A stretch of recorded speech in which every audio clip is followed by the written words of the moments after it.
Did you know that no two human fingerprints are ever the same? This is a fact that modern science has established, but what if I told you that this unique human signature was pointed to over 1,400 years ago? The Qur'an, a text revealed centuries before the invention of forensic science, hinted at this incredible biological marker. This isn't just a coincidence. It's a profound sign that invites us to think, to question, and to explore the connection between science and faith. Stick around as we unravel this fascinating story. So, what exactly are fingerprints? They are the tiny ridges, whorls, and valley patterns on the tip of each finger. From the moment we are formed, these patterns are set, and they remain unchanged throughout our lives. Modern science has harnessed this uniqueness in incredible ways. We use fingerprints for everything from unlocking our phones to identifying individuals in criminal investigations. In forensics, a single fingerprint left at a crime scene can be the key to solving a complex case. Biometric security systems in high-security facilities rely on these patterns to grant access. What's even more astonishing is that not even identical twins who share the same DNA have the same fingerprints. Each one of us carries a completely unique identifier right at our fingertips. This scientific principle is fundamental to our modern understanding of identity, a concept we often take for granted. Now let's journey back in time, long before microscopes and digital scanners. In the Qur'an, in a chapter named Al-Qiyamah, which means the resurrection, there is a powerful verse that speaks directly to this.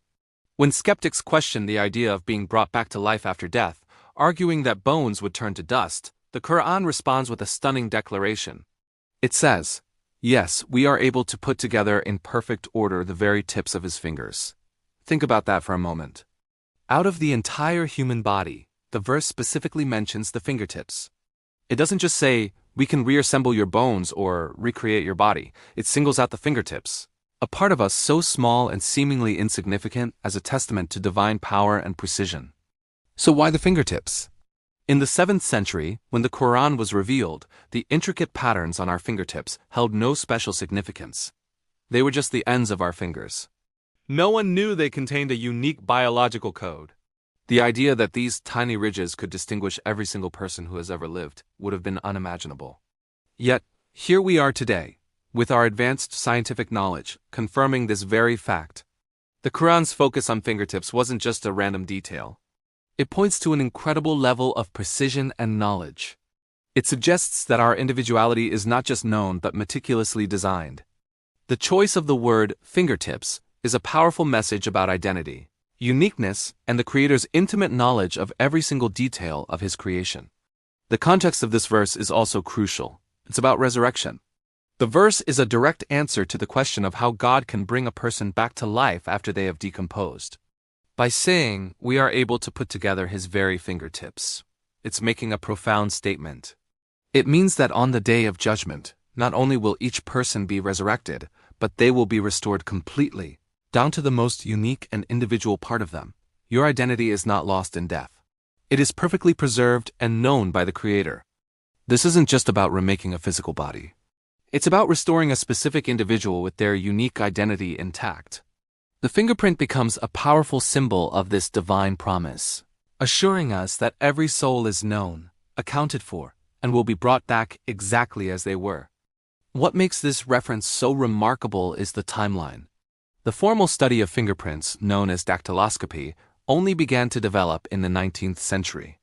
Sir Francis Galton, a British anthropologist, was one of the first to scientifically prove that fingerprints are unique and permanent. Law enforcement agencies started using them for identification in the late 1800s and early 1900s. That's a gap of over 1,200 years between the Quranic revelation and the scientific discovery. The mention of fingertips in the Qur'an centuries before science understood their importance invites us to reflect. How could a book from the 7th century contain such a specific and scientifically accurate detail? For believers, this is seen as a sign of the Qur'an's divine origin. It is a subtle yet powerful miracle embedded in the text for future generations to discover and contemplate. It's important to approach this with a balanced perspective. Islam is a faith that has always encouraged learning, observation, and reflection. Discoveries like the uniqueness of fingerprints are not meant to be a form of scientific proof in a rigid, empirical sense. Faith, by its very nature, is a matter of the heart and conviction. Instead, These connections between ancient scripture and modern science serve as invitations.